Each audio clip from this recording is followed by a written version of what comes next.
Hey guys, come on back in. Welcome to my channel. You guys are new here. I usually like to do day in the life videos of the current phone I'm using. Right now I am on the Google Pixel 7a, but today I'm going to take a break and talk about something really new and exciting. It is the Apple's VR headset, the Vision Pro. It is a highly anticipated device and there's a lot of buzz surrounding it. Let's dive in and take a closer look at the who, what, where, when, why, and how the Vision Pro is going to work. So who is the Vision Pro for? Right now, it is meant for early adopters and developers. It is a first-gen product and no one can really afford it. It is the first time Apple is releasing a new product in over a decade. But what is the Vision Pro? So the Vision Pro is basically a mixed reality headset, which means you can use it for augmented reality and also virtual reality. And just to put it in layman's term, it is a device that you can put on your head, look through it, and see cool stuff. And the cool stuff that you're seeing is AR, which allows you to overlay digital information into the real world. Think of Pokemon Go, if you guys ever played that. There is the AR mode where you can just hit a button and then you can see the actual Pokemon in the real world. And for the VR portion of the capability, it allows you to immerse yourself in the virtual world. So it makes you feel like you're actually in another world in a sense. For example, you're wearing like a VR headset. There are games and videos out there where it makes it feel like you're sitting on a roller coaster, but you're just at home sitting on a couch. So that's the differences between AR and VR. And what's cool about the Vision Pro is it allows you to do both of these things, while most of the devices out there tend to only focus on one or the other. And having these two capabilities does open it up to a lot of possibilities for how it can be used. And in general, Apple's never the first to make anything new, but they always do it the Apple way, and they do it the right way. And as a result, the industry always followed. I'm just going to go over briefly some of the specs on the Vision Pro. It essentially has two Apple chips in there, the M2 and also the R1. So the M2 is used on the iPad Pro, and the R1 allows them to do all the cool AR, VR stuff. You get a really good high definition display with a wide viewing angle, much wider than most of the other VR headsets. And the Vision Pro has a lot of sensors, including cameras, motion sensors, eye tracking, LiDAR, and all these technology is used so that it can track your head movement, your hand movement, your eye movements, and this will allow you to interact with the virtual reality world in a more natural way. There's no remote controls or anything like that. Everything is just based on eye tracking, and if you want to interact or confirm a certain action, you just pinch your fingers in order to confirm that, and everything works very smoothly. At least it appears so in the demo. So what can you do with the Vision Pro? So with the Vision Pro, you can do a variety of things such as gaming. You can do both AR and VR gamings. Curious to see how the Pokemon Go experience will happen on this device eventually. For entertainment, you can watch movies, TV shows, and videos in a more immersive ways that actually makes you feel like you are in the movie. And it can also be used for educational purposes as well.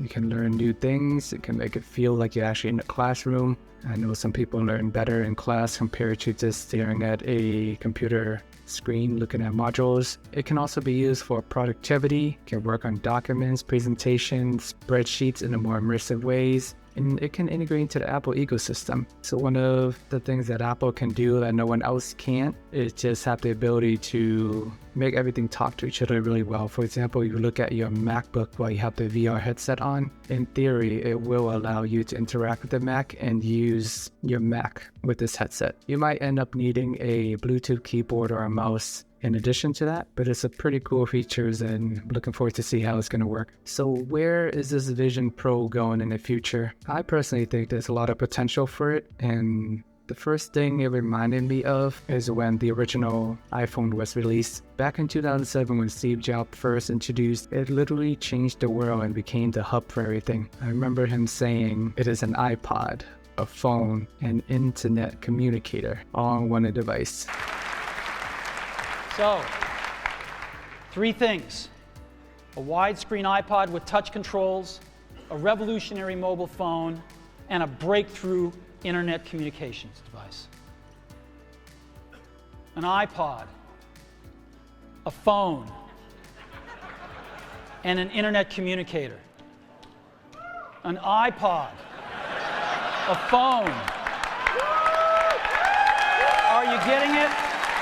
And I think this VR headset has the potential to do something similar and expand beyond that. Sure, it is expensive and bulky now, but I think that over time, you're going to see it grow and get cheaper. And just remember, the first computer cost $55,000, so nowadays anybody can afford to buy a computer. So it is the first step for Apple into the future, but I can see this device morphing into something cooler down the line, such as a thinner form factor, like a glasses. Who knows, eventually it will transform into contacts. 10, 20 years, maybe 50 years from now, it might replace smartphones. So I think this is where the Vision Pro can eventually lead. And when is the Vision Pro gonna be available? It will be released in early 2024. So 6 months from now, maybe 9 months, who knows? And why does it matter? It matters because AR, VR, metaverse is the future. Facebook literally changed their name to Meta, and Apple is joining the fun, so I think it is all full speed ahead at this point. I remember back in 2017 when I was using the Samsung Galaxy S8, they were giving away Samsung VR headset, but that would require you to attach your phone to the device in order to get the VR experience. This will be a standalone device. Meta also offer their own standalone device today.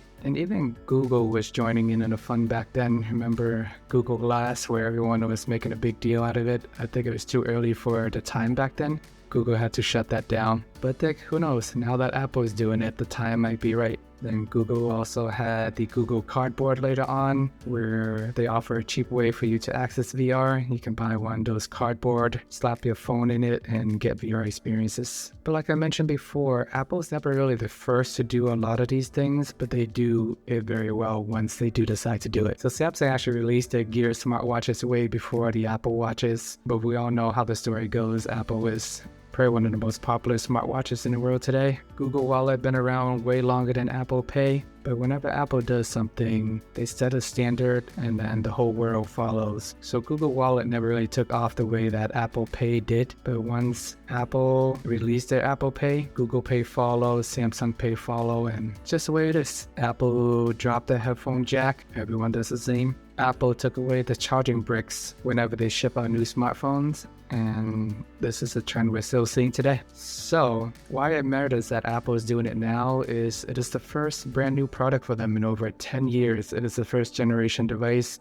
and everyone knows about the iPhone, the iPad, iPod, Max, AirPods, and now they are adding another beast to the lineup, and I think it has a lot of potential. So how much is the Vision Pro gonna cost? I know I buried the lead a little bit there, but I did want it to stick with the who, what, where, when, why, and how format that we were taught back in the elementary school days. But the Vision Pro is gonna cost $3,500. It is a high price tag. One of the best headset that Meta has to offer costs about $1,000, so this is more than 3 times higher. But Apple does offer a lot of technology packed into this device. That is why it's so expensive. You're getting 2 of their most powerful chips. So just imagine buying the latest Galaxy phones and you get 2 Snapdragon Gen 2 chips, or you buy the latest iPhone and you get 2 A14 chips. So with these chips and all the sensors involved, and this is why the device costs so much. And as a bonus, I'm just going to hit on some of the negative things about this device. I know everyone loves new products, it's exciting,